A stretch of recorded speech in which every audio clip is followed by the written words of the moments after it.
నమస్కారం, welcome to I dream. Health talks with Vijitha కార్యక్రమానికి స్వాగతం. ప్రస్తుతం మనతో పాటు ఉన్నారు general consultant doctor V Aditya Ranganath గారు. ఇప్పుడు వారితో మాట్లాడేద్దాం. నమస్తే అండి. నమస్తే అండి. ఎలా ఉన్నారు? బాగున్నాను మ్యామ్, థ్యాంక్ యూ. అయితే షుగర్ చాలా పెద్ద సమస్యగా మారిపోతుంది. చిన్నపిల్లల నుంచి పెద్దవాళ్ళ వరకు చాలా మందిలో చూస్తున్నాం.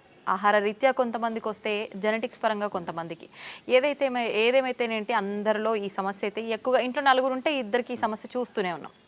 ఒకవేళ షుగర్ని రివర్స్ చేయాలి అంటే గనక అవకాశం ఉందంటారా? ఉంటే గనక ఆ టిప్స్ ఏంటో తెలియజేయండి. సో ఇప్పుడు డయాబెటీస్ వచ్చింది, లేకపోతే బీపీ వచ్చింది, థైరాయిడ్ వచ్చింది, లేకపోతే వాట్ ఎవర్, ఇదివరకు మనం విన్నది ఏంటి అని అంటే ఒక్కసారి వస్తే లైఫ్ లాంగ్ అది తగ్గడానికి ఆస్కారం లేదు. సో మనం ఏం చేయొచ్చు, కంట్రోల్లో పెట్టుకోవాలి. సో డ్రగ్స్, అదే మన మెడిసిన్ తీసుకుంటాము, రెగ్యులర్గా ఆపకుండా తీసుకుంటే కంట్రోల్లో ఉంటుంది కాబట్టి భయపడాల్సిన అవసరం లేదని చెప్తారు. అయిపోయింది, అది అక్కడతో అయిపోయింది. బట్ ఇప్పుడు రీసెంట్ అంటే చాలా ఇయర్స్ నుంచి మనకి తెలిసిందే ఏంటి అని అంటే వీటన్నిటిని కూడా మనం రివర్స్ బ్యాక్ చేసుకోవచ్చు. కాకపోతే ఆ పద్ధతి తెలియక, చాలా మంది అవేర్నెస్ లేక ఇంకా అదే భయంతో ఇప్పటికీ ఉన్నారు. అంటే ఒక్కసారి వస్తే తగ్గదు, మనం ఖచ్చితంగా టాబ్లెట్స్ మీద బ్రతకాలి లైఫ్ లాంగ్. సగం ఆ థాటే ఇంకా అనారోగ్యం తీసుకొస్తుంది అనమాట. సో అసలైన నిజం ఏంటి అని అంటే డయాబెటీస్ని కూడా మనం రివర్స్ చేసుకోవచ్చు ఖచ్చితంగా. అంటే నేను చెప్తుంది రివర్స్ అంటే పూర్తిగా డయాబెటీస్ అసలు లేకుండానే మనం ఫర్దర్గా మనం జీవించవచ్చు, మన లైఫ్ లీడ్ చేయొచ్చు. అవకాశం ఖచ్చితంగా ఉంది. అంటే ఆరోగ్య సూత్రాలు పాటించడం వల్లనే. ఏంటండి మరి అవి? సో మెయిన్గా ఇప్పుడు డయాబెటీస్ రావడానికి కారణం ఒకటి ఇన్సులిన్ రెసిస్టెన్స్. సరే, ఇన్సులిన్ రెసిస్టెన్స్ అంటే ఏం లేదండి, ఇప్పుడు మనం ఎక్కువసార్లు తీసుకుంటాం, డే మొత్తంలో ఎక్కువసార్లు తినడం, లేదా ఏదైనా మధ్యలో గ్యాప్స్లో మళ్ళీ ఇప్పుడు లంచ్, డిన్నర్, పొద్దున్న బ్రేక్ఫాస్ట్కి మధ్యలో మళ్ళీ ఏదైనా టీ, ఏదో కాఫీ అలవాటు ఉంటుంది, లేదంటే ఇంకేదైనా స్నాక్స్ తింటాం. ఇలాంటి అలవాటు ఎక్కువ అయిపోయి ఏంటి అని అంటే మనం ఏది తిన్నా ఏది తాగినా, అంటే వాటర్ తప్పిస్తే మిగిలిన ఏం తీసుకున్నా మన బాడీలో ఇన్సులిన్ ప్రొడక్షన్ జరుగుతుంది. సో టైప్ 2 డయాబెటీస్ అంటాం ఏంటి, ఇన్సులిన్ ప్రొడక్షన్ ఉంటుంది మన బాడీలో, జనరేట్ అవుతుంది, కానీ ఆ కణాలు సరిగ్గా ఇన్సులిన్ని యూజ్ చేసుకోలేకపోతున్నాయి. దాన్ని టైప్ 2 డయాబెటీస్ కింద పరిగణిస్తున్నారు. ఒకవేళ ఇన్సులిన్ ప్రొడక్షనే లేదు బాడీలో, మన ప్యాంక్రియాస్ సరిగ్గా పనిచేయట్లేదు, అందులో ఐలెట్స్ ఆఫ్ లాంగర్హాన్స్ అని ఒక కణాలు ఉంటాయి, దాని నుంచే మనకి ఇన్సులిన్ వస్తుంది. సో ఇన్సులిన్ సరిగ్గా ప్రొడక్షన్ లేదు అని అంటే అది టైప్ 1 కింద మనం పరిగణిస్తున్నాం. చిన్నపిల్లల్లో కూడా టైప్ 1 అది చూడొచ్చు. సో ఇప్పుడు ఇన్సులిన్ ప్రొడక్షన్ జరిగి మనం తిన్న ప్రతిసారి మన గ్లూకోజ్ లెవెల్స్ ఏదైతే ఉందో అది మేనేజ్ చేయడానికి ఇన్సులిన్ ప్రొడక్షన్ జరిగి, అంటే స్పైక్ అయ్యి అది కంట్రోల్ తీసుకొచ్చి మళ్ళీ అది ఇన్సులిన్ తగ్గి ఆ స్పైక్ తగ్గి మళ్ళీ మనం తింటున్నాం, మళ్ళీ పెరుగుతుంది కదా. ఇలా అస్తమాను పెరిగి తగ్గడం వల్ల మన బాడీ అలవాటు పడిపోతుంది ఆ ఇన్సులిన్, సెట్ అయిన ఇన్సులిన్ లెవెల్కి. సో ఇన్సులిన్ రెసిస్టెన్స్ వచ్చేస్తే ఏమవుద్ది, ఇదే గ్లూకోజ్ని, అంటే రోజువారీ తినే సేమ్ అదే మోతాదు ఒక గ్లూకోజ్ని మనకి ఇప్పుడు మెటబలైజ్ చేయాలి అని అంటే ఇన్సులిన్ ఈ మోతాదుకి మించి ఇంకా ఎక్స్ట్రా ప్రొడక్షన్ జరగాల్సి వస్తుంటుంది అనమాట. అంటే ఈ లెవెల్కి అది కంట్రోల్కి రావట్లేదు, దాన్నే ఇన్సులిన్ రెసిస్టెన్స్ అంటున్నాం. సో మనం చేయాల్సిన పని ఏంటి అంటే ఇన్సులిన్ రెసిస్టెంట్ తగ్గించి ఇన్సులిన్ సెన్సిటివిటీ మనం పెంచుకోవాలి ఒకటి. తర్వాత ఆహారంలో చిన్న మార్పులే, అంటే ఇప్పుడు డయాబెటీస్ మనం ఇది చేయాలి అని అంటే సరే ఏముంది రైస్ మానేయండి అని చెప్తారు, అంతే కదా, మాకు చాలా ఇబ్బంది, మేము చేయలేము అని అంటారు. అలా ఏం కాదు, కొన్ని పద్ధతులు ఉన్నాయి, నేను చెప్తాను ఇప్పుడు ఖచ్చితంగా. అది పాటిస్తే ఏకంగా డయాబెటీస్ చక్కగా కంట్రోలే కాకుండా రాబోయే రోజులు, అంటే మీకు ఫస్ట్ 3 months 4 months కంట్రోల్ తెచ్చుకుంటారు. ఆ పైనుంచి మనకి టార్గెట్ ఏంటి అని అంటే మనం వాడుతున్న మెడిసిన్ నెమ్మదిగా డోస్ తగ్గించుకోగలగాలి. అంటే తగ్గించగలగాలి అంటే ఆటోమేటిక్గా మనకి లెవెల్స్ తగ్గితే యాజ్ ఏ మీ డాక్టర్ కానీ మేము కానీ తగ్గించగలుగుతాం కదా. తగ్గించిన తర్వాత దీన్ని పూర్తిగా రివర్స్ బ్యాక్ చేసుకొని నార్మల్ లైఫ్, అంటే ఆ ఫుడ్ని తీసుకుంటూ చక్కగా మనం ఎలాంటి ట్రీట్మెంట్, అంటే ఈ డ్రగ్స్ తీసుకోకుండా ఉండడం. మళ్ళీ అది తగ్గిపోయిన తర్వాత మళ్ళీ పంచదార తినేస్తాం, మైదా పిండి తినేస్తాం, గోధుమ పిండి తినేస్తాం, లేకపోతే ప్రాసెస్డ్ ఫుడ్ తినేస్తాం. అంటే అసలు అదే మెయిన్ ప్రాబ్లం. అంటే high saturated fats, high carbohydrates ఉండడం వల్లనే మనకు వస్తుంది. ఇది వరకు వాళ్ళకి, అంటే మన పెద్దలకి అప్పట్లో ఎందుకు రాలేదంటే వాళ్ళు ఇవేం తీసుకోలేదు కాబట్టి వాళ్ళకి రాలేదు. సో మనం అది ఫుడ్డే ఇది ఫుడ్డే కదా, ఏదో నార్మల్ లైఫ్, అంటే తగ్గిన తర్వాత మళ్ళీ తినేవచ్చా అన్న వాళ్ళకి ఇది ఆన్సర్ చెప్తున్నా. సో అది కాదు, నార్మల్గా మీరు రైస్ తీసుకోవచ్చు, రైస్ పూర్తిగా మానే అవసరం లేదు, కాకపోతే రైస్తో పాటు కొన్ని తీసుకోవాల్సి ఉన్నాయి. సో చూడండి, సింపుల్ టెక్నిక్, హై కార్బోహైడ్రేట్స్ తీసుకోకూడదు, హై కాంప్లెక్స్ కార్బోహైడ్రేట్స్ తీసుకోకూడదు, తర్వాత హై సాచురేటెడ్ ఫ్యాట్స్ తీసుకోకూడదు. సో ఇవి తప్పిస్తే మరి మిగిలిన ఆప్షన్ ఏంటి? కొంతమంది ఇక్కడ ఏం చేస్తారంటే కార్బోహైడ్రేట్స్ తీసుకోకూడదు అన్నారు కాబట్టి పూర్తిగా కార్బోహైడ్రేట్స్ని తగ్గించేస్తున్నారు. అంటే నో కార్బోహైడ్రేట్ ఫుడ్ అంటారు, అలా వెళ్ళిపోతున్నారు. కీటో డైట్స్ అని అలా వద్దు. అలా అయితే ఏమవుతుందంటే మనకి ఇన్ని సంవత్సరాలు లేదా ఇన్ని జనరేషన్స్గా మనకి బాడీకి కార్బోహైడ్రేట్స్ అలవాటు, సో దాని డైజెషన్ అలవాటు. సో అక్కడి నుంచి మళ్ళీ అది బ్రేక్ డౌన్ అయ్యి గ్లూకోజ్ కింద మనకి కన్వర్ట్ అవుతుంది, మనకి శక్తిని ఇస్తుంది, బాగుంది. మీరు తినడం మానేస్తే ఒకటి మీకు కూడా బాడీకి అది కొత్తది ఏంటంటే కార్బోహైడ్రేట్స్ అసలు అది డైజెషన్ చేసే ఒక పద్ధతే మర్చిపోద్ది మన బాడీ. సో రేపు పొద్దున్న నార్మల్ సింపుల్గా కార్బోహైడ్రేట్స్ తీసుకున్నా దానికి చాలా కష్టపడాల్సి వస్తుంది. అండ్ ఈవెన్ ఒకవేళ జెనెటికల్గా నెక్స్ట్ జనరేషన్స్ పాస్ అయిన అయింది అనుకోండి, అది ఇంకా ఇబ్బందిగా. అంటే నార్మల్ అన్నమే మనం అరాయించుకోలేకపోవచ్చు, లేకపోతే నార్మల్ సమోసానే ఎంజాయ్ చేయలేకపోవచ్చు మనం. సో అట్లా సో సరే ఓకే, హై కార్బ్స్ అంటే తెలుసు, ఈ రైస్ నార్మల్గా అవి తీసుకునేవి. ఈ రైసు తర్వాత ఈ మైదా గోధుమ పిండి ఇవన్నీ తినమని చెప్తుంటారు, అంటే రైస్ని తగ్గించి మైదా గోధుమ పిండి తినమని అంటారు కదా. సో అది కూడా రిఫైన్డ్ తీసుకుంటే, పంచదార లేకపోతే గోధుమ పిండి ఇవన్నీ రిఫైన్డ్ ఫ్లోర్ బయట కొని తెచ్చుకుంటే అది కూడా మళ్ళీ మనకు ప్రాబ్లమే. సో మనం మిల్లులో వెళ్ళి ఆడించుకుందాం, అంటే డైరెక్ట్గా వెళ్ళి మనం గోధుమలు అలాగా గోధుమలు, దానికి జొన్నలు యాడ్ చేయొచ్చు, రాగులు యాడ్ చేయొచ్చు, సోళ్ళు అంటాం కదా, సో అలా రాగి మాల్ట్లో తీసుకునే రాగులు అవన్నీ యాడ్ చేసి దాంతో మనం రొట్టిలానో లేకపోతే మిల్లెట్స్ ఏమైనా దానికి యాడ్ చేసి, కినోవా అని ఇప్పుడు వస్తుంది, సరే అంత అఫోర్డ్ చేయలేదు అన్న వాళ్ళకి పోనీ మనకి ఏమంటారు సామెలు, అరికిలు, గంట్లు అలాంటివన్నీ తక్కువ రేట్కే వస్తుంటాయి కదా, అలాంటివి ఇంక్లూడ్ చేసుకోవచ్చు. పూర్తిగా రైస్ మానేమని నేను చెప్పట్లేదు, రైస్తో పాటు ఇది తీసుకోండి. సరే ఇదంతా కాదులేండి, ఓన్లీ రైస్ నాకు కర్రీ మాత్రమే అలవాటు ఉంది, ఇప్పుడు ఇంకేదైనా సింపుల్గా చెప్పండి అని అంటే ఉంది ఒక పద్ధతి. మనకి ఇప్పుడు ఇన్సులిన్ రెసిస్టెన్స్ అని మాట్లాడుకున్నామే, HbA1c మీ అందరికీ తెలుసు. 3 నెలల యావరేజ్ తీస్తే మనకి ఎంత ఉంది అనే దాని మీద మన డయాబెటీస్ ఉందా లేదా, కంట్రోల్లో ఉందా లేదా అని తెలుస్తుంది. సో దాన్ని మనం కంట్రోల్ పెట్టడానికే కదా ఇప్పుడు అన్నీ చెప్తున్నాం. మన ఇన్సులిన్ వాడాలన్నా లేకపోతే ఈ మెట్ఫార్మిన్ మన డయాబెటీస్ డ్రగ్స్ వాడాలంటే కూడా మనకు అలానే దేవుడు కూడా ఇచ్చిన ఆహారంలో ఈ పని చేసే ఉంది. ఏంటి అని అంటే ఒకటి కీరా దోసకాయలు, తర్వాత పంకిన్ సీడ్స్ గుమ్మడి గింజలు, తర్వాత పాలకూర. వీటిలో ఏంటంటే పాలకూరలో తర్వాత పంకిన్ సీడ్స్లో వైటమిన్ E ఉంటుంది, అది మీ HbA1cని చక్కగా కంట్రోల్ తీసుకొస్తుంది. అండ్ ఇప్పుడు చెప్పిన ఆహార పదార్థాల్లో మీకు ఇన్సులిన్ రెసిస్టెన్స్ని తగ్గించి సెన్సిటివిటీని పెంచే ఉండే. సో ఇప్పుడు సరే కొంత లిస్ట్ చెప్తాను చూడండి. మష్రూమ్స్ బాగా అదే మన ఉడకబెట్టిన గుడ్లు ఫుల్గా విత్ సొనతో పాటు తీసుకోవాలి, అది కొలెస్ట్రాల్ కాదు, మంచి కొలెస్ట్రాల్ తీసుకోండి. సో తర్వాత నెయ్యి, తర్వాత మన కీరా దోసకాయలు, తర్వాత ఓట్స్, గ్రీన్ పీస్ అదే మన పచ్చి బఠానీలు, తర్వాత రాజ్మా, కిడ్నీ బీన్స్ అంటాం రాజ్మా, అలానే మిగిలిన బీన్స్ కూడా చక్కగా మిగిలిన రకాల బీన్స్, చిక్కుళ్ళు బీన్స్ ఇట్లాంటివన్నీ తీసుకుంటే కనుక ఇవన్నీ కూడా మీ ఇన్సులిన్ రెసిస్టెన్స్ని తగ్గించినవే. సో మీ ఇష్టం, గుడ్లు పోనీ ఆమ్లెట్ రూపంలో తీసుకోండి, నిద్రకి పనికి వస్తుంది ఆమ్లెట్, ప్లస్ దీనికి కూడా హెల్ప్ అవుతుంది.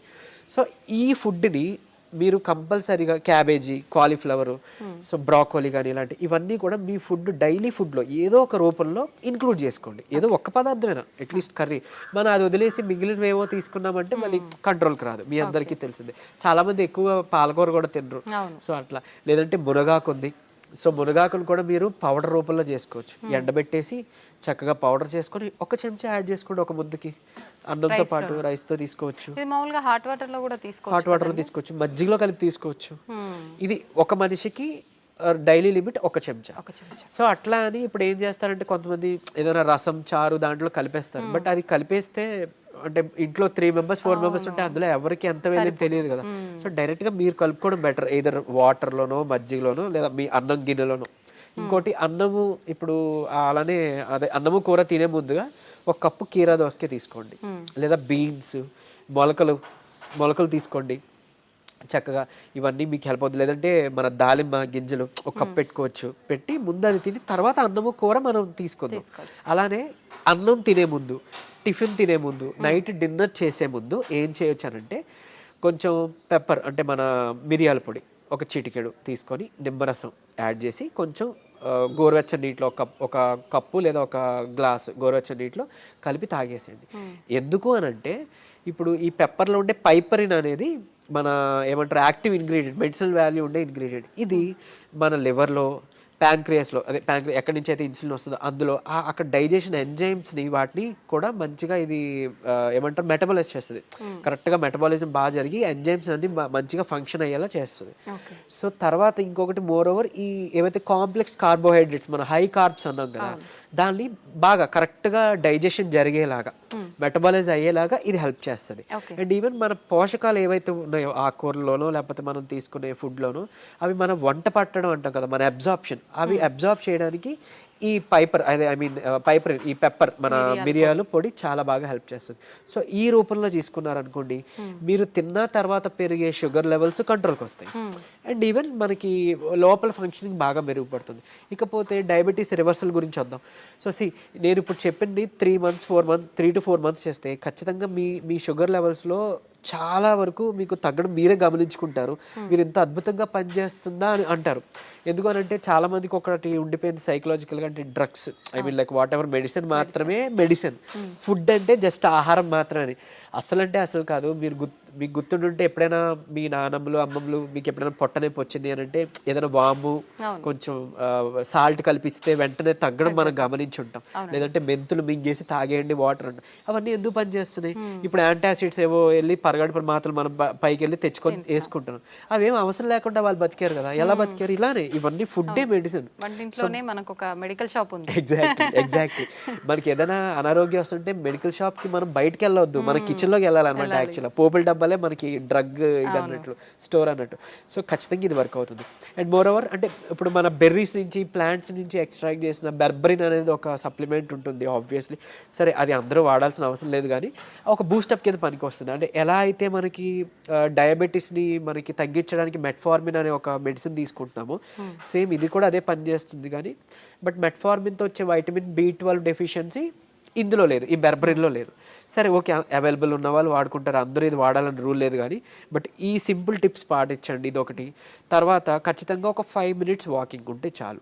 5 minutes వాకింగ్ అంటే తిన్న తర్వాత ఒక 10 నిమిషాలలో 5 minutes వాకింగ్ చేస్తే చాలు. మీ ఆఫీస్ ఏరియా, మీ బెడ్రూమ్, మీ హాల్ ఎక్కడైనా ఆయాసం రావాలి, చెమటలు పట్టాలి, ఇట్లానే వాకింగ్ చేస్తేనే మనకి వర్కౌట్ అయినట్టు అని అస్సలు కాదు. బాడీ మూమెంట్ ఉండాలి. సో అది చేసుకుంటే చాలు, డయాబెటీస్ మనకి తగ్గుతుంది. రివర్స్కి చెప్పుకున్న ఇందాక ఇంగ్రీడియంట్స్ ఉన్నాయి కదా, పంకిన్ సీడ్స్ అవ్వచ్చు, మన HbA1c కంట్రోల్ చేసే ఇన్సులిన్ సెన్సిటివిటీ పెంచేవి, ఇవి మీరు చేసుకుంటే 3 to 4 months ఖచ్చితంగా రివర్స్ అయిపోతుంది. ఇప్పుడు చాలా మంది మనం చూస్తూ ఉంటామండి, జామకాయ ఆకులు, లేత చిగుర్లు అని చెప్పి, లేదు అంటే తిప్పతీగ అని చెప్పి, ఇలాంటి కొన్ని ఆకులతో వేణిల్లో వేసి మరిగించిన వాటర్ తాగుతుంటారు షుగర్ ఉన్న వాళ్ళు. ఇది వర్క్ అవుతుంది అంటారా? యా, యాక్చువల్గా ఇప్పుడు జామాకులు ఉన్నాయి కదా, లేత తీసుకొని ఒక 4 ఆకులు మనం వేడి నీటిలో వేసి మరిగించి కషాయంలా తీసుకొని ఉదయం సాయంత్రం లేదా ఒక పూట అట్లీస్ట్ పరగడుపునైనా కానీ తాగితే కనుక అమోఘంగా ఆ రోజే పెరిగిన షుగర్ లెవెల్స్ తగ్గిపోయాయి. సో నేను ప్రీవియస్ వీడియోలో జామాకులు కషాయం గురించి చెప్పినప్పుడు చాలా మంది ఫోన్ చేసి అంటే ట్రై చేసి చక్కగా ఫస్ట్ నమ్మారు, ట్రై చేసి ఒక 2 daysలో వాళ్ళు ఫోన్ చేసి, సార్ అంటే మాకు 1 day 2 dayలోనే ఇంత బాగా పనిచేస్తుంది, కంటిన్యూ చేయొచ్చు అంటారా, ఎక్కువ కాలం అన్నారు. బేసిక్గా చేయొచ్చండి, చేసుకోండి అని చెప్పారు. సో ఈవెన్ అది వాళ్ళకి ఏంటంటే డయాబెటీస్ ఎక్కువ, షుగర్ లెవెల్స్ ఎక్కువ ఉండడం వల్ల కొంతమందికి నిస్సత్వ నీరసంగా ఉంటుంది కదా, దాన్ని కూడా ఇది మనకి జామాకులు బాగా హెల్ప్ అవుతుంది. జామకాయ తినొచ్చు, బొప్పాయి తినొచ్చు, అట్లనే జామాకులు కషాయం బాగా హెల్ప్ అవుతుంది, తీసుకోవచ్చు. తిప్పతీగ కూడా తీసుకోవచ్చు. బట్ తిప్పతీగ చాలా మంది తెలియక కోవిడ్ టైంలో అంటే ఇప్పుడు వైరస్ నుంచి బయటపడాలని తెలియక చాలా మంది ఓవర్ డోసెస్లో తీసుకుని వితిన్ 15 daysలో వాళ్ళ లివర్ మొత్తం డ్యామేజ్ అయ్యి ఎమర్జెన్సీ వార్డులో అడ్మిట్ అవ్వడం, చనిపోవడం జరిగింది. కానీ నేను ఇక్కడ చెప్పే ఒక ముక్క, తిప్పతీగ ప్రాబ్లం కాదు, ఓవర్ డోస్ ప్రాబ్లం. కాబట్టి తిప్పతీగని మనం ఇప్పుడు ఒకవేళ ఒక లైక్ 1 inch తీసుకున్నాం అనుకోండి, ఆ రూట్ ఏదైతే ఉందో దాన్ని బాగా బాయిల్ చేసి మనం దాన్ని తాగొచ్చు. దాంట్లో కొంచెం ఉసిరిపొడి యాడ్ చేయొచ్చు, లేదంటే మునగాకు యాడ్ చేసుకోవచ్చు 1/2 spoon అట్లా. ఇలాగా మనం తీసుకున్నాం అనుకోండి మనకి మంచిగా బెనిఫిటే. ఇప్పుడు అలాగని ఏంటి ఫ్లాక్స్ సీడ్స్ ఉన్నాయి, అవిసె గింజలు ఉన్నాయి. అవిసె గింజలు మనకి కొలెస్ట్రాల్ తగ్గిస్తుంటుంది, డయాబెటీస్ని రివర్స్ చేస్తుంది బాగా. అంటే ఒక 2 చెంచాలు మనం పౌడర్లా కానీ తయారు చేసుకొని మనం ఫ్లాక్స్ సీడ్స్ తీసుకుంటే, ఇదే ఫ్లాక్స్ సీడ్స్ గురించి ఒక పేపర్లో ఒక ఆర్టికల్ వచ్చింది. ఏంటి, ఫ్లాక్స్ సీడ్స్ తీసుకోకూడదు, లివర్కి మంచిది కాదు, లేకపోతే ఇంకోటి ఏదో అని. కరెక్టే, ఏదైనా అతిగా తీసుకుంటే మనకి ఫుడ్ అయినా ఆబ్వియస్లీ కదా. సో అంతే, అది పట్టుకొని ఉండొద్దు. అరే ఇప్పుడు తిప్పతీగ ఏదో ప్రాబ్లం, సరే తిప్పతీగ పక్కన పెడితే అట్లీస్ట్ ఫ్లాక్స్ సీడ్స్, ఉసిరికాయ ఫ్లాక్స్ సీడ్స్, లేకపోతే మన పెప్పర్, సో ఇట్లాంటివి ఉన్నాయి కదా, వీటి వల్ల ఏం చేయటం జరగదు, డ్యామ్ షూర్ మంచిదే. సో లిమిట్లో తీసుకోండి. ఇంకోటి ఫ్లాక్స్ సీడ్స్ గురించి ఇప్పుడు మాట్లాడుకున్నాం కాబట్టి చాలా మంది తెలియక దాన్ని పౌడర్ చేసి స్టోర్ చేసుకుంటున్నారు. వద్దు, అది ఏంటి అంటే ఆక్సిజన్కి సెన్సిటివ్ అనమాట, ఎయిర్ సెన్సిటివ్ యాక్చువల్గా. దీన్ని మనం ఎంత ఎయిర్ టైట్ దీంట్లో స్టోర్ చేసుకున్నా, ఎంత అమోఘంగా పనిచేస్తుందో ఇది అంత చేడ్ చేస్తుంది స్టోర్ చేస్తే, ఆక్సిడైజ్డ్ అయిపోయితే మనం ఎంత ఇది చేసినా అది అయిపోతుంది. సో ఫ్రెష్గా తయారు చేసుకోండి. ఒక 2 చెంచాలు చిన్న మిక్సీ గిన్నెలో మాత్రం అవుతుంది, పెద్ద మిక్సీ గిన్నెలో అవ్వదు. సో చేసుకొని మీరు బటర్ మిల్క్లో మిక్స్ చేసుకోవచ్చు. కొలెస్ట్రాల్ తగ్గుతుంది, డయాబెటీస్ రివర్సల్కి హెల్ప్ అవుతుంది. అండ్ ఈవెన్ మనకి బయట బనానా ఫ్లోర్ అని దొరుకుతుంది, అరటి దీని నుంచి తీసిన పిండి. సో అది ఆన్లైన్లో వాటిలో అవైలబుల్, దాన్ని తెచ్చుకోండి. ఒక చెంచా చక్కగా బటర్ మిల్క్ దీంట్లో మిక్స్ చేసుకోండి. ఈ ఫ్లాక్ సీడ్స్ని మిక్సీలో పౌడర్ చేసుకోండి, పరగడుపునే తాగండి. మీకు డయాబెటీస్ని రివర్స్ చేయడానికి హెల్ప్ అవుతుంది. ఎందుకు అంటే రెసిస్టెన్స్ స్టార్చ్ అదన్నీ ఉంటేనే మనకి యూజువలీ చాలా ఇదనమాట. సో డయాబెటీస్ రివర్స్ చేయడంలో ఈ అరటి ఫ్లోర్ ఏదైతే ఉందో అమోఘంగా పనిచేస్తుంది. ఒక్క చెంచా చాలు, మీరు తినే దాంట్లో ఎందులోనూ కలుపుకోవచ్చు. ఈవెన్ ఏమంటారు, మీరు తినే ఏదైనా అట్టు రొట్టెలో వేసుకోండి, లేదంటే ఇలా బటర్ మిల్క్లో మిక్స్ చేసుకోండి. ఇది ఖచ్చితంగా మీ డయాబెటీస్ రివర్సల్కి హెల్ప్ అవుతుంది. సో ఎందుకు, ఇన్సులిన్ రెసిస్టెన్స్ మనకి మెయిన్గా రివర్స్ అవుతుంది కదా, అంతే. ఇదే సీక్రెట్ ఫార్ములా, ఇది నమ్మి చేయండి. నిజంగా చెప్తున్నా, మీరు ఇయర్స్ డ్రగ్స్ అది వాడాల్సిన అవసరం లేదు. అండ్ ప్రీవియస్గా ఒక వీడియోలో నేను చెప్పాను, లైక్ పరగడుపున ఒక చెంచా కలబంద గుజ్జు తీసుకోండి అని. అది నేను ఎక్కడో మెడికల్ క్యాంప్కి వెళ్ళినప్పుడు ఒక ఆవిడ నా వీడియో చూశారంట, ఆవిడ కంట్రోల్ అయింది. సో మీరు ఇదివరకు వాడేవారు కదండి ట్యాబ్లెట్, ఈ నెల చాలా వరకు తగ్గింది. ఏం చేశారంటే, మీ వీడియో చూసాను సార్, యాక్చువల్గా కలబంద గుజ్జు చెప్పారు, పరగడుపుని తీసుకోవడం మొదలు పెట్టాను, నాకు ట్యాబ్లెట్ తగ్గిపోయింది, సగానికి సగం డోస్ తగ్గిపోయింది. And with in next 2nd or 3rd మంత్లో ఆవిడకి పూర్తిగా నేను ఆపేశాను, ట్యాబ్లెట్ తీసుకోవాల్సిన అవసరం లేదు, ఆవిడకి డౌన్ అయిపోతుంది. సో అంత బాగా పనిచేస్తాయి మనకి దేవుడిచ్చిన ఇవన్నీ మెడిసిన్సే. సో ఇందులో చెప్పింది ఏదైనా వాడుకోండి, మీకు ఏం పని చేసిందో కమెంట్లో చెప్పండి.